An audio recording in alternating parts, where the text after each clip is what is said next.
If you want dinner, lick it off the floor. My son-in-law mocked me after knocking my plate down while making a toast at dinner. I stood up, adjusted my coat, and said 3 words that left him completely terrified. The next day, I did something even worse. I'm glad to have you here. Follow my story until the end and comment the city you're watching from, so I can see how far my story has reached. The invitation came on a Tuesday afternoon, delivered through Sarah's usual cheerful voice over the phone. Dad, Marcus got that promotion at the firm. We're having a celebration dinner this Saturday, 7 o'clock. Please come. I should have known better. After 3 years of being widowed, after countless dinners where I felt more like an unwanted guest than family, I should have declined politely. But Sarah was my only child, my only connection to what remained of my family. So I pressed my best shirt, polished my shoes, and drove the 30-minute journey to their suburban home with a bottle of wine and hoped that maybe, just maybe, this time would be different. Their house always intimidated me a little, not because it was particularly grand, but because everything about it screamed Marcus's influence. The modern furniture that Sarah would never have chosen on her own, the abstract art that meant nothing to anyone, the cold marble countertops that made the kitchen feel more like a showroom than a place where a family lived. My Sarah had always preferred warm, cozy spaces. Before Marcus, her apartment had been filled with soft fabrics and family photos. Now those photos were relegated to a single shelf in the hallway, almost hidden. Marcus answered the door wearing what I'd come to recognize as his performance smile, the one he used when he needed to appear pleasant but couldn't quite hide his disdain. Darren, right on time. Come in, come in. His voice carried that artificial enthusiasm that made my skin crawl. The dining room was set for 8 people. I recognized most of the faces, Marcus's colleagues from the law firm, a couple I'd met at their wedding, and Sarah's friend Jennifer, who always tried too hard to make conversation with me. Sarah emerged from the kitchen, wearing a dress I didn't recognize, looking beautiful but somehow dimmed, like a light bulb running on too little power. Dad, she kissed my cheek, and for a moment I smelled her familiar perfume, the same one she'd worn since college. I'm so glad you could make it. Marcus was already holding court at the head of the table, regaling his guests with the story of his promotion. Senior partner at 35, he was saying, gesturing with his wine glass. Youngest in the firm's history. I guess all those 70-hour weeks finally paid off. I took my assigned seat, naturally the farthest from Marcus, squeezed between the wall and Jennifer, who immediately launched into a detailed account of her daughter's college applications. I nodded and smiled, but my attention kept drifting to Sarah. She was playing the perfect hostess, refilling glasses and ensuring everyone had enough to eat. But there was something mechanical about her movements. When she laughed at Marcus's jokes, it sounded hollow. The meal itself was elaborate. Some kind of seafood dish that probably cost more than I spent on groceries in a month. I ate carefully, aware that every movement was being observed. Marcus had a way of making me feel like an exhibit in a museum, something to be endured rather than enjoyed. So, Darren, Marcus said during a lull in conversation, his voice carrying across the table like a prosecutor addressing a witness, still keeping busy in retirement. The question was innocent enough, but I knew Marcus well enough to recognize the trap. He wanted me to admit that my days were empty, that I spent my time watching television and waiting for phone calls that rarely came. I stay active, I replied simply. That's wonderful, said one of Marcus's colleagues, a woman with kind eyes who seemed genuinely interested. What sorts of activities do you enjoy? Before I could answer, Marcus laughed. Oh, Darren's very modest. He doesn't like to brag about his exciting life of grocery shopping and doctor's appointments. The table fell silent. Sarah's face flushed red, but she said nothing. She never said anything when Marcus made these little cuts, these casual cruelties that he passed off as humor. I felt the familiar burn of humiliation in my chest, but I kept my expression neutral. Marcus, Jennifer said softly, clearly uncomfortable. What? I'm just teasing. Darren knows I'm kidding, don't you, Darren? Marcus's smile was sharp as a blade. We have that kind of relationship, very honest, very direct. I nodded, not trusting myself to speak. The conversation moved on, but the damage was done. I could feel the pity radiating from the other guests, the way they carefully avoided meeting my eyes. The worst part came during dessert. Sarah had made my favorite chocolate cake, the same recipe her mother used to make, with the cream cheese frosting I'd always loved. It was a small kindness, a gesture that reminded me of the daughter I'd raised, the one who used to climb into my lap to read bedtime stories. I was halfway through my slice when Marcus started telling a story about a difficult client, someone who apparently reminded him of his father-in-law.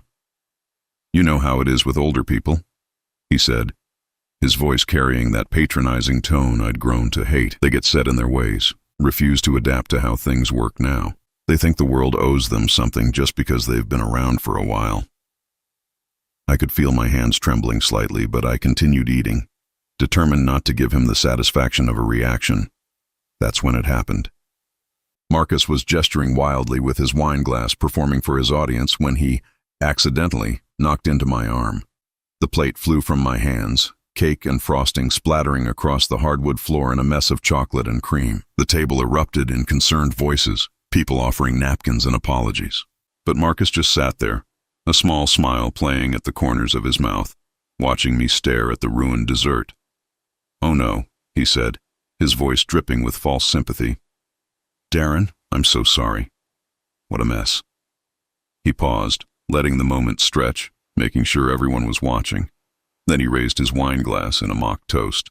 "Well, if you want to finish your dinner, you'll have to lick it off the floor." The words hit me like a physical blow. Several people gasped, and I heard Jennifer whisper, "Marcus," in shock. But what hurt most was Sarah's silence. She sat frozen, her face pale, but she said nothing, nothing at all. I stood slowly, my joints protesting after sitting for so long. Every eye in the room was on me as I carefully adjusted my jacket, smoothing down the fabric with hands that had stopped shaking. I looked directly at Marcus, whose smug expression was beginning to waver as he realized that something had changed in my demeanor. I leaned down, just close enough for him to hear me clearly, and spoke 3 words that I knew would haunt him. "I know everything." The color drained from his face so quickly I thought he might faint. His mouth opened and closed like a fish gasping for air, but no sound came out. I straightened up, nodded politely to the shocked guests, and walked out of that house with my dignity intact and my secret weapon finally revealed. 24 hours later, I would make my next move, and Marcus would discover that underestimating a 68-year-old man had been the biggest mistake of his life. 3 weeks before that humiliating dinner, I had discovered something that changed everything I thought I knew about my son-in-law. It was a Thursday afternoon in early October, one of those crisp autumn days when the air carries the promise of winter. Sarah had called that morning, her voice strained with exhaustion. "Dad, I'm having the worst day. The presentation I've been working on for weeks got moved up, and I have to fly to Chicago tonight. Could you possibly check on the house? The contractor is supposed to come fix the leak in the guest bathroom, and Marcus will be in court all day." Of course I said yes. Sarah had been working herself to exhaustion lately, pulling long hours at the marketing firm while trying to maintain Marcus's vision of the perfect home. The least I could do was handle a simple contractor visit. I arrived at their house around 2 in the afternoon, letting myself in with the spare key Sarah had given me months ago. The contractor wasn't due until 3:30, so I settled into the living room with a book, enjoying the quiet. Their house might have been cold and modern, but it was peaceful when Marcus wasn't filling it with his voice. That's when I heard the front door open. My first thought was that Marcus had come home early. I called out a greeting but got no response. Instead, I heard voices. Marcus's voice and someone else. A woman, but not Sarah. The voice was softer, younger, with a slight accent I couldn't place. "Are you sure she won't be back?" the woman asked.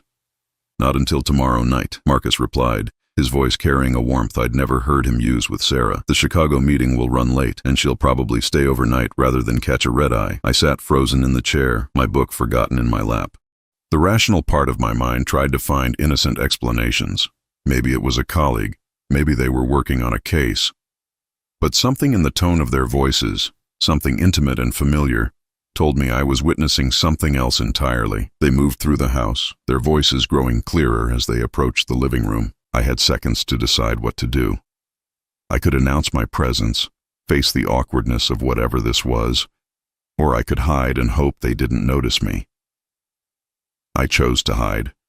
Moving as quietly as my aging joints would allow, I slipped behind the large sectional sofa that dominated the room. It wasn't ideal cover, but the way the furniture was arranged created a small blind spot near the window. I crouched there, feeling ridiculous and terrified in equal measure, my heart pounding so loudly I was sure they would hear it. God, I've missed this, the woman said, and I heard the unmistakable sound of a kiss. A long, passionate kiss that made my stomach turn. I know, baby. This case has been consuming everything, but it's almost over, and then we can start making real plans. My hands were shaking now. Real plans. The phrase hung in the air like a death sentence for my daughter's marriage. What about Sarah? The woman asked. You said you were going to tell her soon. Marcus laughed, but it wasn't the cruel laugh I'd grown accustomed to at family dinners. This was different, casual, dismissive. Sarah's so buried in her work she wouldn't notice if I brought home a marching band. Besides, she's not exactly making this difficult. She practically lives at the office now. But you will tell her? I can't keep doing this, Marcus. Sneaking around, pretending we're just friends when we run into people. I want a real relationship.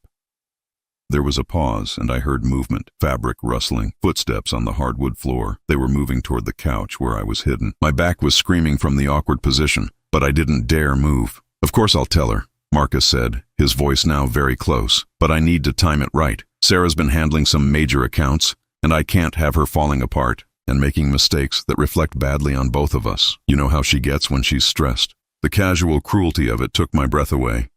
He was talking about my daughter like she was a business problem to be managed, an inconvenience to be handled at the most opportune moment. Sometimes I think you're just stringing me along, the woman said, and now I could hear the doubt creeping into her voice. Amanda, look at me. I heard Marcus move closer to her. I love you. I've loved you since the day we met at that conference. This thing with Sarah, it's been over for years. We're just roommates who happen to share a mortgage. Amanda, I filed the name away, along with everything else I was learning about the man my daughter had married. She doesn't even know who I am, does she? Amanda asked. You've never mentioned me. Why would I? She wouldn't understand. Sarah sees everything in black and white. She doesn't understand that sometimes relationships just run their course, that people grow apart. I thought about all the times Sarah had called me, worried about her marriage, asking if it was normal for couples to feel distant. She'd blamed herself, wondered if she was working too much, not being attentive enough, all while Marcus was building a relationship with another woman. They moved away from the couch, their voices growing fainter as they headed upstairs. I stayed hidden for another 10 minutes, listening to the sounds of their affair playing out in the bedroom Sarah shared with her husband. When I finally heard the shower running, I crept out of my hiding place and quietly let myself out the back door. I sat in my car for 20 minutes, hands gripping the steering wheel, trying to process what I'd witnessed. Part of me wanted to call Sarah immediately, to warn her, to protect her from the devastating betrayal that was coming. But another part of me, the part that had learned hard lessons about timing and strategy during my years in the military, told me to wait. I needed proof. I needed to understand the full scope of what Marcus was doing before I destroyed my daughter's world, and I needed to figure out how to tell her in a way that wouldn't also destroy her. The contractor never showed up that day. When Sarah called that evening to check, I told her everything had gone smoothly. It was the first lie I'd ever told my daughter, but it wouldn't be the last. Over the next 3 weeks, I watched Marcus differently. Every family interaction took on new meaning. When he made snide comments about Sarah working late, I heard the relief in his voice. When he talked about his busy schedule, I wondered how much of it was really spent with Amanda. When he criticized Sarah for being distracted or tired, I wanted to grab him by the throat and tell him exactly why she seemed distant, because she could sense, on some subconscious level, that her marriage was a lie. The night of that terrible dinner, when Marcus pushed me too far, when he humiliated me in front of his friends and colleagues while my daughter sat silent, I realized something important. Marcus thought he held all the power in our family dynamic. He thought he could treat me like a doddering old fool because I was just Sarah's helpless father, dependent on their charity and too weak to fight back. He had no idea that I was sitting on information that could destroy his carefully constructed life in a matter of minutes. He had no idea that the man he was humiliating had spent 40 years in military intelligence, that I understood better than most people how to gather information and use it strategically. When I leaned down and whispered those 3 words, I know everything, I watched his face transform from smug superiority to genuine terror. Because in that moment, Marcus realized what I had known for weeks. The balance of power in our family had shifted completely, and tomorrow, I would begin to use that power to protect my daughter, even if it meant breaking her heart in the process. The morning after the dinner, I woke up with a clarity I hadn't felt in years. For too long, I had allowed Marcus to make me feel small, irrelevant, like a burden my daughter carried out of obligation. But lying in my bed at 5:30 in the morning, watching the sunrise paint my bedroom walls gold. I realized that my 40 years in military intelligence hadn't been erased by retirement. I still knew how to plan, how to strategize, and most importantly, how to win. My first call was to Tommy Rodriguez, an old colleague from my Army days who had transitioned into private investigation after retiring. Tommy and I had served together in Germany during the Cold War, back when gathering intelligence meant patience, careful observation, and meticulous documentation. If anyone could help me build an airtight case against Marcus, it was Tommy. "Darren Walsh," Tommy's voice crackled through the phone, warm with genuine affection. "I was wondering when you'd call. Heard through the grapevine that you've been dealing with some family complications." The military community was smaller than most people realized, especially among those of us who had worked in intelligence. Word traveled fast when one of our own was having trouble. "I need your help, Tommy. Professional help. And I need it done quietly, carefully, by someone I trust completely." "What are we talking about here? Cheating spouse? Son-in-law? Cheating on my daughter? I've got some evidence, but I need more. Enough to make sure she believes me when I tell her, and enough to protect her in whatever comes next." Tommy was quiet for a moment, and I could almost hear him thinking. "This isn't about revenge, is it, Darren? Because if you're looking to destroy this guy out of anger..." "It's about protecting Sarah," I said firmly. "She doesn't know what kind of man she married. And when she finds out, she's going to need every advantage she can get." "All right, but we do this right. Professional, clean, legal. I don't want you getting into trouble because you're trying to help your daughter." We arranged to meet that afternoon at a small diner outside of town, the kind of place where two old men having coffee wouldn't attract any attention. Tommy looked exactly the same as he had 15 years ago when we'd both retired. Gray hair, sharp eyes, and the kind of steady presence that came from decades of dealing with other people's secrets. "Tell me everything," he said, pulling out a small notebook. I told him about discovering Marcus with Amanda, about the conversations I'd overheard, about the pattern of behavior I'd observed over the years. Tommy listened without interruption, occasionally jotting down notes in his careful handwriting. "The woman's name is Amanda, you said? Any last name?" "I never heard one. But Marcus mentioned meeting her at a conference. He's a lawyer. Works primarily on corporate cases." Tommy nodded. "That's enough to work with. What's your timeline? How quickly do you need this wrapped up?" "As quickly as possible without compromising the quality of the investigation. Every day I wait is another day Sarah's living a lie." "Understood. But Darren, you need to be prepared for what this might reveal. Sometimes when you start pulling threads, the whole fabric unravels. There might be more here than just an affair."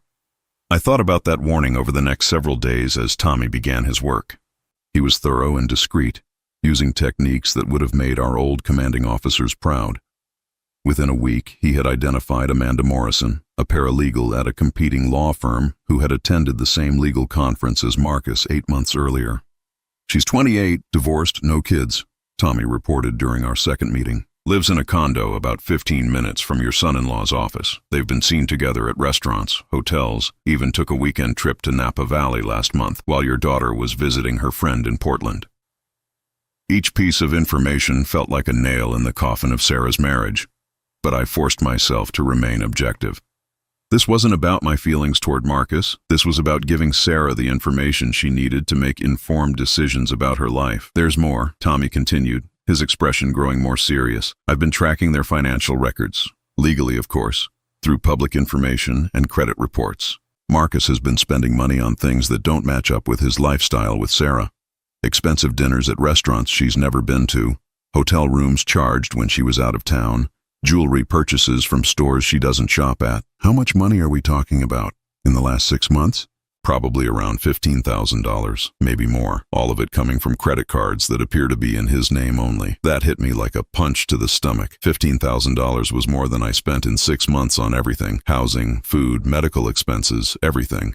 The casual way Marcus was spending that kind of money on his affair while Sarah worked herself to exhaustion trying to contribute to their household made my blood boil. "Can you document all of this? Create a timeline? Get receipts? Build a comprehensive picture?" "Already working on it. But Darren, there's something else. Something that might be more important than the affair itself." Tommy pulled out a manila folder and slid it across the table. Inside were bank statements, credit reports, and what looked like incorporation documents. "Marcus has been setting up some kind of business on the side.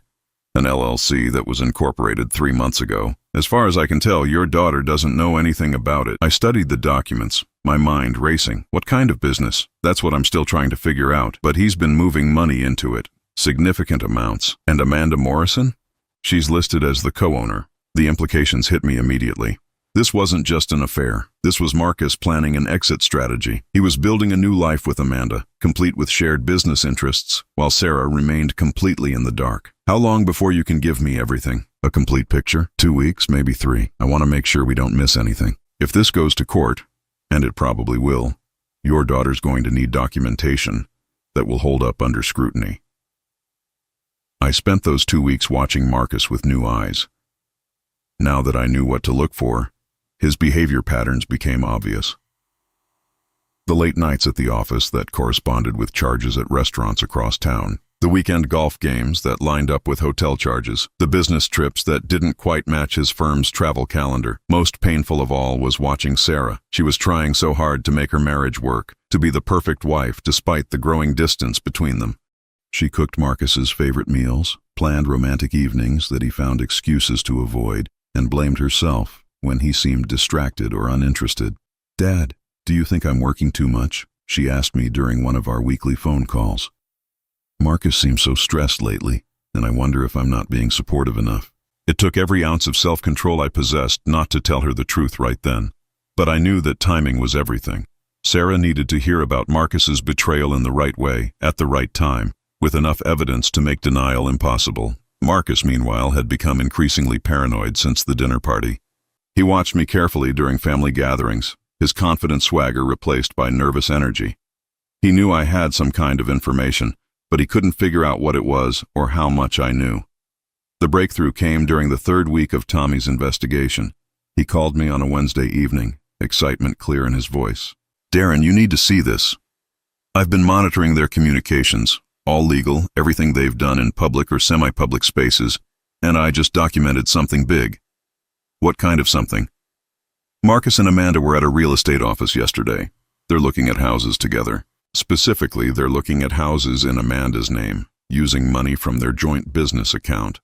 I have photos of them with a realtor, looking at properties in the suburbs about an hour from where Sarah lives." The final piece of the puzzle clicked into place. Marcus wasn't just having an affair. He was building an entirely new life with Amanda while keeping Sarah as a financial safety net. He was planning to leave her, but only after he had secured his exit strategy and protected his assets. "Tommy, I need everything you have. Every document, every photo, every piece of evidence. It's time to tell Sarah the truth. Are you sure you're ready for this? Once you show her this information, there's no going back. Her marriage is over." I thought about my daughter, working late nights and weekends, trying to save a marriage that had been dead for months. I thought about Marcus's cruel comments, his casual dismissal of her worth, his arrogant assumption that he could manipulate all of us indefinitely. "Her marriage was over the day Marcus decided to start building a life with someone else," I said. "I'm just going to make sure she knows it." The next morning I would call Sarah and ask her to lunch, just the 2 of us, somewhere quiet where we could talk without interruption, and I would give her the gift of truth no matter how much it hurt us both. Tommy delivered the complete file on a cold Thursday morning in November. We met at the same diner where this had all begun 3 weeks earlier, but this time the manila envelope he placed on the table between us was thick with evidence that would change Sarah's life forever. "This is everything," he said quietly. His weathered hands wrapped around a coffee cup that had gone cold. Financial records, photographs, timeline documentation, business filings. It's more comprehensive than most divorce attorneys managed to compile in months of litigation. I opened the envelope with hands that trembled slightly, not from age, but from the weight of what I was about to see. The first document was a timeline, meticulously organized, showing 8 months of Marcus's double life laid out in stark black and white. March 15th. First documented dinner with Amanda Morrison at Chez Laurent, a restaurant 30 miles from Sarah's office. Cost $247. March 22nd, hotel charge at the Marriott downtown. Sarah was visiting her college roommate in Seattle that weekend. April 3rd, jewelry purchase at Tiffany & Company. 1 diamond tennis bracelet, $3,800, not a piece I had ever seen Sarah wear. The list went on for pages, each entry a small betrayal that added up to a devastating picture of deception, but it was the financial analysis that truly shocked me. Tommy, this shows Marcus has spent almost $30,000 on this affair. $30,000. Where is this money coming from? Tommy's expression was grim. That's where things get complicated, Darren. Some of it's coming from credit cards in his name only, which is bad enough, but some of it appears to be coming from joint accounts that include Sarah's income. I felt my chest tighten with rage. He's using her money to finance his affair? It looks that way. There are transfers from their joint savings account, money that was supposed to be for their vacation to Europe next spring. Instead, it went to fund weekend getaways with Amanda, expensive dinners, and startup costs for their business venture. The business venture. That was the piece that elevated this from a simple affair to something much more calculated and cruel. According to Tommy's research, Marcus and Amanda had incorporated something called Coastal Consulting Solutions 3 months ago, with both of them listed as equal partners. What exactly does this business do? I asked, studying the incorporation documents. Near as I can tell, it's designed to be a legal consulting firm that specializes in corporate restructuring. But here's the thing. Marcus has been using his position at his current firm to identify potential clients, then steering them toward this new business. It's a classic setup for someone planning to leave their job and take their client base with them. Is that legal? Ethically questionable at best, potentially actionable depending on his employment contract. But that's not the worst part. Tommy pulled out another set of documents. Look at the business address. I studied the paperwork. The address was familiar, but it took me a moment to place it. Then it hit me. This is Amanda's condo address. Exactly. Marcus is essentially running a business out of his girlfriend's home while his wife thinks he's working late at the office. And get this. According to the financial records, he's been charging business expenses to their joint credit card. Office supplies, computer equipment, even furniture. Sarah has been unknowingly funding the infrastructure for her husband's exit strategy. The betrayal was so comprehensive, so methodically planned, that I found myself almost admiring the cold efficiency of it, even as it made me sick to my stomach. Marcus hadn't just fallen into an affair. He had orchestrated a complete transition to a new life, using Sarah's financial resources and emotional trust to fund his escape. There's more, Tommy said, pulling out a folder of photographs. These were taken over the past 2 weeks. I wanted to make sure the relationship was still active before we proceeded. The photographs were painful to look at. Marcus and Amanda at restaurants, holding hands across candlelit tables. Marcus and Amanda entering and leaving her condo building. Marcus and Amanda looking at houses with a real estate agent. Studying floor plans like a couple planning their future together. In one particularly damning photo, taken at a jewelry store, Marcus was examining what appeared to be engagement rings, while Amanda looked on with obvious excitement. When was this taken? I asked, my voice barely above a whisper. Last Saturday afternoon, while Sarah was working overtime on that presentation for the Morrison account. The irony wasn't lost on me. She was working to support their lifestyle while he was shopping for engagement rings for another woman. I closed the folder, unable to look at any more evidence of my daughter's husband planning a future that didn't include her. Is there any chance this isn't what it looks like? Any innocent explanation? Tommy shook his head. Darren, I've been doing this for 20 years. This is as clear-cut as they come. Marcus is planning to leave Sarah, but he's trying to do it in a way that protects his assets and minimizes his financial obligations. The business with Amanda gives him somewhere to hide income. The separate credit cards make it harder for Sarah to track his spending. Even the timing is calculated. He's waiting until after Sarah finishes her big project at work, probably so he can argue that her career is stable and she doesn't need alimony. The strategic nature of Marcus's betrayal was what hurt most. This wasn't a crime of passion or a moment of weakness. This was a calculated campaign to destroy my daughter's life while positioning himself for maximum advantage. What happens now? I asked. That depends on you. And on Sarah. You could confront Marcus directly, try to force him to end the affair and recommit to the marriage. But honestly, based on what I've seen, I don't think he wants to save the marriage. I think he's just waiting for the right moment to pull the trigger. Or you give this information to Sarah and let her decide how to handle it. She could confront him. She could file for divorce. She could try to work things out. But at least she'd be making those decisions with full knowledge of what she's dealing with. I thought about my daughter, probably at her office right now, working late again while trying to figure out why her marriage felt so distant. She was a smart woman, successful in her career, but she had always seen the best in people. She would blame herself for Marcus's behavior, wonder what she had done wrong, how she could have been a better wife. "There's one more thing," Tommy said, hesitating slightly. "I debated whether to include this, but I think you need to know. Marcus has been researching divorce law, specifically how to minimize alimony payments and protect assets during dissolution proceedings. He's been very careful about it, using private browsing and accessing the information from computers outside his office. But I was able to track some of his activity." "How long has he been researching this?" "At least 2 months, possibly longer." 2 months ago, Sarah had been planning their anniversary dinner, talking excitedly about a romantic weekend getaway they had booked. While she was planning to celebrate their marriage, Marcus was researching how to end it with minimal cost to himself. I gathered all the documents and photos, sliding them back into the envelope with hands that shook with anger. "Tommy, I need you to make copies of everything. Complete sets. One for Sarah, one for whatever attorney she chooses, and one for my records. Already done. And Darren? When you tell her, make sure she understands that none of this is her fault. In my experience, the victims of this kind of systematic deception always blame themselves first." After Tommy left, I sat in my car in the diner parking lot for almost an hour, staring at the envelope that contained the destruction of my daughter's marriage. Part of me wanted to drive straight to Marcus's office and confront him myself, to force him to look me in the eye while I detailed exactly what kind of man he was. But I had learned patience during my years in intelligence work.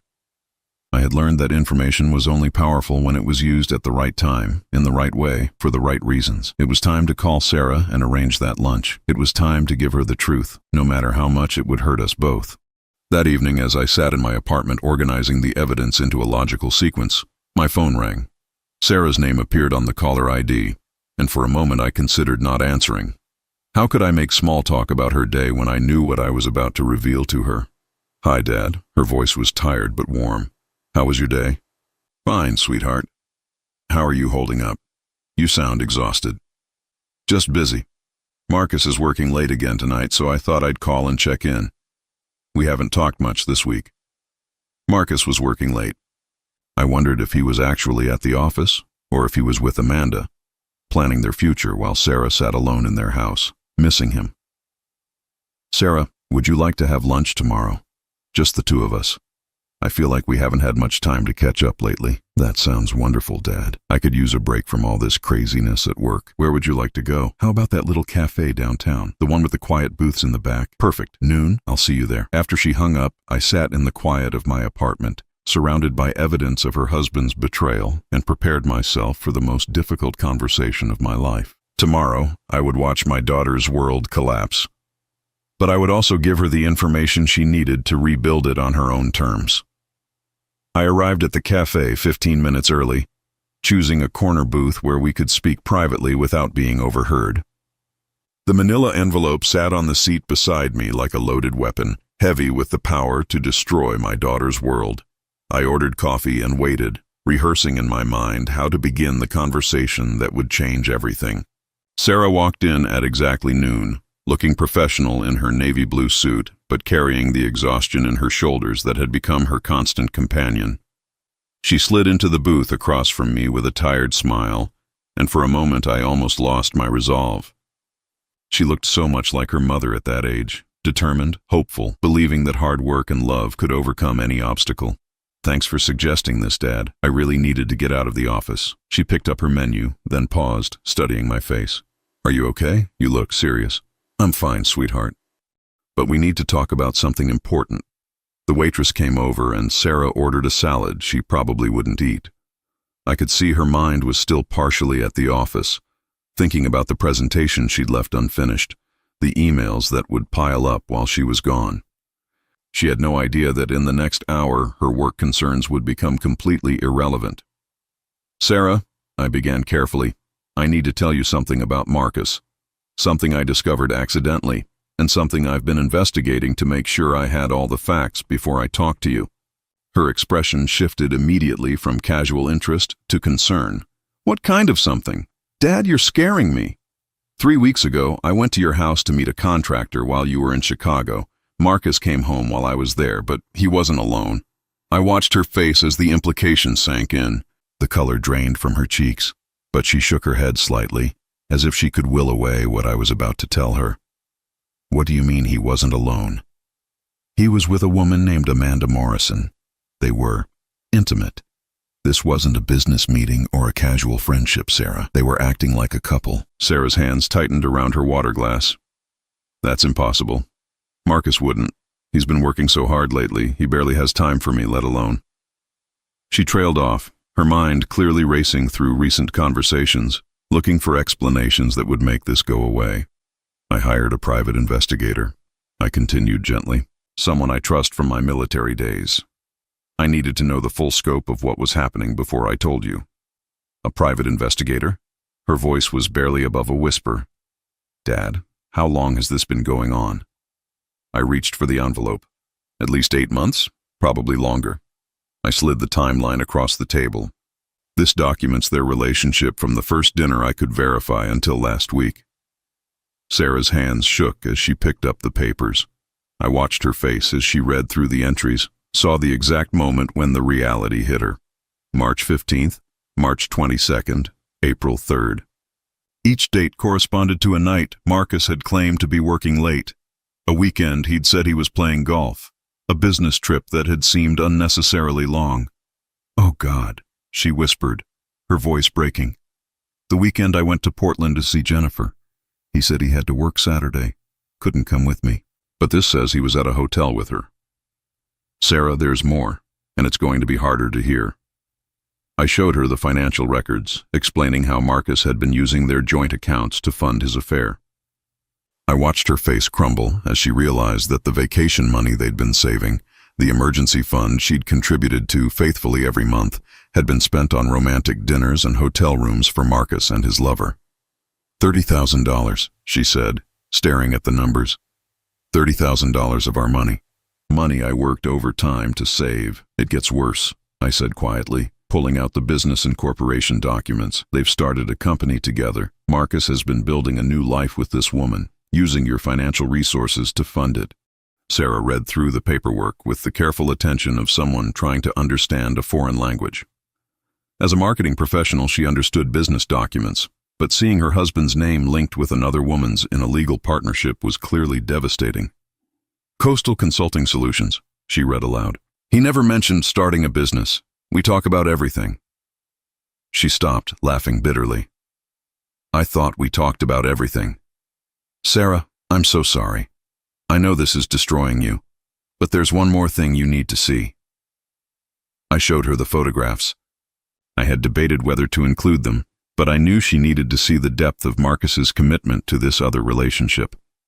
She looked through them slowly, her breathing becoming more shallow with each image. The photo of Marcus and Amanda looking at engagement rings was the final blow.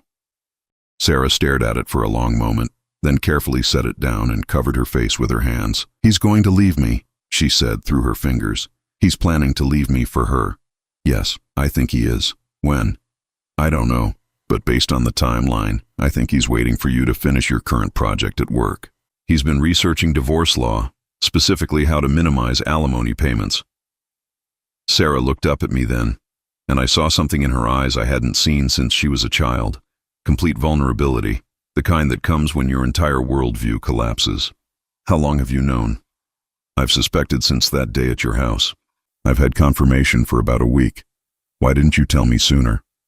Because I needed to make sure I had enough evidence that he couldn't deny it or manipulate you into doubting yourself, and because I hesitated, then decided she deserved complete honesty, because I knew that once I told you there would be no going back. Your marriage would be over, and I wanted to make sure you had every advantage when that happened. Sarah was quiet for a long time, staring down at the photographs scattered across the table. When she finally spoke, her voice was steady but hollow. I've been blaming myself for months. He's been so distant, so critical. I thought I was working too much, not being a good enough wife. I've been killing myself trying to save a marriage that he ended months ago. This is not your fault, Sarah. None of it. Isn't it, though? She looked up at me with eyes full of pain. How could I not know? How could I live with someone for 3 years and not realize he was living a completely different life? Because you trusted him. Because you loved him.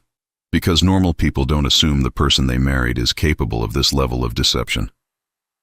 Our food arrived, but neither of us touched it. Sarah gathered the photographs and documents into a neat pile, her movements precise and controlled. I recognized the behavior. It was how she had always dealt with overwhelming situations, by imposing order on the chaos. "What do I do now?" she asked finally. "What do you want to do?" "I want to confront him. I want to throw these pictures in his face and ask him how he could do this to me. I want to scream at him until he understands how much he's hurt me." That's a normal reaction. But Sarah, you need to think strategically. Marcus has been planning this for months. He's protected himself financially, legally, emotionally. If you confront him without a plan, he'll have the advantage. What kind of plan? First, you need a good divorce attorney. Someone who specializes in cases involving hidden assets and financial deception. Second, you need to secure your own finances before he realizes you know.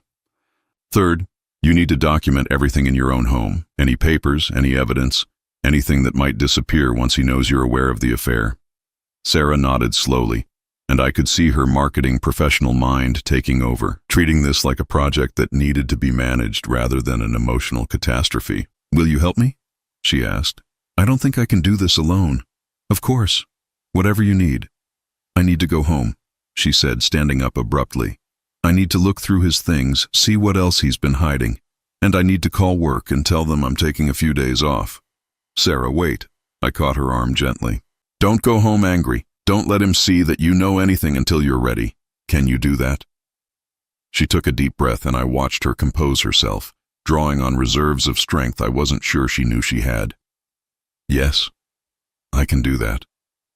As we left the cafe, Sarah turned to me one more time. "Dad, thank you. I know this must have been horrible for you, knowing this and having to tell me, but thank you for protecting me. I love you, sweetheart. We're going to get through this." She nodded, squared her shoulders, and walked to her car with the dignity and determination that reminded me exactly why I was so proud to be her father. Marcus had underestimated both of us, but he was about to learn that the Walsh family was stronger than he had ever imagined. 3 days after our lunch at the cafe, Sarah called me at 6 in the morning. Her voice was calm, steady, and completely different from the devastated woman I had left in the parking lot. "Dad, I did it." I confronted him last night. I sat up in bed, instantly alert. "How did it go?" "Better than I expected. I waited until he got home from his business dinner, which, according to your investigator's timeline, was actually dinner with Amanda. I had all the evidence laid out on the kitchen table like a presentation. Financial records, photographs, business documents, everything." "What did he say?" Sarah laughed, but there was no humor in it. "First he tried to deny it. Then he tried to minimize it, said it was just a friendship that had gotten complicated. Then, when he realized I had documentation of everything, he got angry, started yelling about how I had violated his privacy by hiring a private investigator." "His privacy," I repeated, feeling my own anger flare. "I know. The irony wasn't lost on me either. But Dad, here's the thing. I wasn't scared of him. For the first time in months, maybe years, I felt like I had power in our relationship. He couldn't gaslight me, couldn't make me doubt what I was seeing because I had evidence. I'm proud of you. There's more." When he realized he couldn't manipulate me anymore, he switched tactics. Started talking about how our marriage had been struggling anyway, how we'd grown apart, how maybe this was for the best. Said he'd been planning to talk to me about separation soon anyway. "How did you respond?" I told him I'd save him the trouble. "I'm filing for divorce." The words hung in the air between us, final and powerful. My daughter had made her choice and she was taking control of her life. "Are you okay?" I asked. "I'm angry. I'm hurt. But Dad, I'm also relieved. I've been living with this feeling that something was wrong for months, blaming myself, trying harder to fix something that was already broken. Now I know it wasn't me. It was never me." Over the next several weeks, I watched Sarah transform. She moved out of the house she had shared with Marcus and into a small apartment closer to her office. She hired Linda Patterson, one of the best divorce attorneys in the city, and armed with Tommy's investigation, Linda built a case that protected Sarah's interests completely. Marcus tried to fight it first. He claimed the business with Amanda was just a side project, that the money he'd spent was his to spend, that Sarah was being vindictive and unreasonable. But when Linda presented the evidence of systematic financial deception and the use of marital assets to fund an affair, his attorney quickly recommended a settlement. The prenup he insisted on before your wedding works in our favor, Linda explained to Sarah during one of their meetings. It was designed to protect his assets, but it also means he can't claim any interest in your retirement accounts or the inheritance from your mother. And given the evidence of financial misconduct, we can argue for reimbursement of the marital funds he spent on his affair. The settlement was finalized 6 weeks after Sarah had confronted Marcus. She kept her retirement savings, received reimbursement for the money Marcus had spent on Amanda, and walked away from their marriage with her dignity intact and her future secure. But the most important change was in Sarah herself. The woman who had been working herself to exhaustion trying to save a marriage that had been over for months was gone. In her place was someone confident, focused, and genuinely happy for the first time in years. I got the promotion, she told me over dinner at a restaurant of her choice, not somewhere Marcus would have approved of, but a place with excellent food and a warm atmosphere. Senior Director of Marketing, 20% raise, my own team, and the best part, I didn't have to worry about how it would affect Marcus's ego. Congratulations. You've worked hard for this. I've been thinking about that, she said, twirling pasta around her fork. I did work hard, but I also held myself back, afraid that succeeding too much would threaten Marcus. I turned down opportunities, worked behind the scenes instead of taking credit, made myself smaller so he could feel bigger. And now I'm done making myself smaller for anyone. The conversation turned to lighter topics, but I found myself watching my daughter throughout the evening, marveling at the change in her. The tension that had lived in her shoulders for years was gone. She laughed more easily, spoke more confidently, and seemed to take up more space in the world. As we prepared to leave, Sarah reached across the table and took my hand. Dad, I need to thank you again. Not just for uncovering the truth about Marcus, but for the way you handled it. You could have just told me what you saw that day, but instead you made sure I had every piece of information I needed to protect myself. I learned a long time ago that information is only powerful when it's complete and accurate. There's something else, she continued. The night Marcus humiliated you at dinner, when he made that comment about licking food off the floor, I should have defended you. I should have stood up and told him his behavior was unacceptable. I'm sorry I didn't. You were in an impossible position. No, I was in a relationship that had trained me to avoid conflict, to smooth things over, to pretend problems didn't exist rather than address them. But that's not who I want to be anymore. 2 months later, Sarah called to tell me about a dinner party she was hosting. Just a few friends from work, nothing fancy. But I wanted you to come. I realized I've never had you over to my new place. Sarah's apartment was everything her house with Marcus hadn't been. Warm, comfortable, filled with photographs and books and the kind of personal touches that made a space feel like home.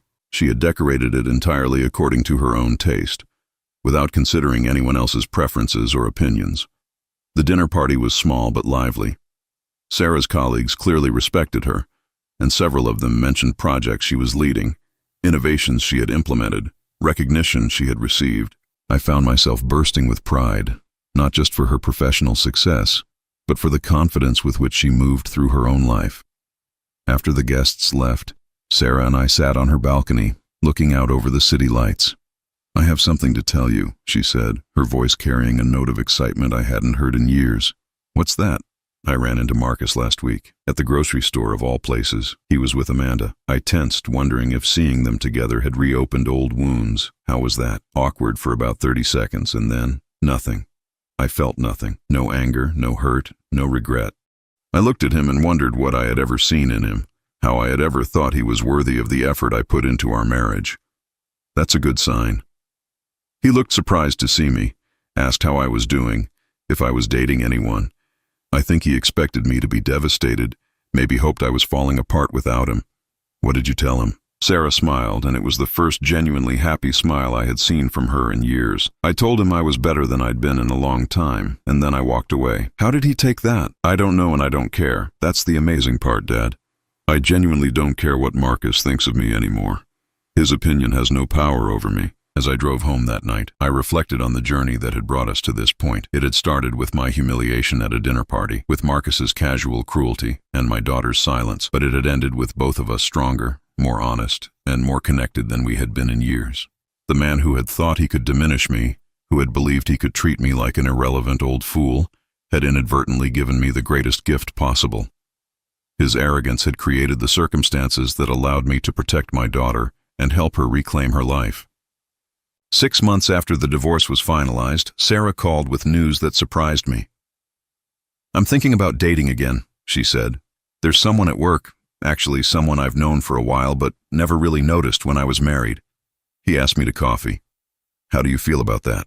Nervous but excited. "And Dad, I'm not settling this time. I know what I deserve now, and I'm not accepting anything less." A year later, Sarah brought David to Sunday dinner at my apartment. He was nothing like Marcus, quieter, kinder, someone who seemed genuinely interested in what Sarah had to say and proud of her accomplishments. When she talked about her work, he listened with attention and asked thoughtful questions. When she mentioned a problem she was dealing with, he offered support without trying to solve it for her. Most importantly, he treated me with respect. Not the performative courtesy Marcus had shown, but genuine interest in my opinions and experiences. He asked about my military service, my thoughts on current events, my relationship with Sarah. He seemed to understand that loving my daughter meant respecting the people who were important to her. As I watched them together, I realized that Marcus's betrayal had been a blessing in disguise. It had forced Sarah to examine what she wanted in a relationship, to understand her own worth, to refuse to accept less than she deserved. The woman sitting at my dinner table was stronger, happier, and more confident than she had ever been during her marriage. That night, after David and Sarah left, I sat in my quiet apartment and thought about the events that had led us here. Marcus had tried to humiliate me, to make me feel powerless and irrelevant.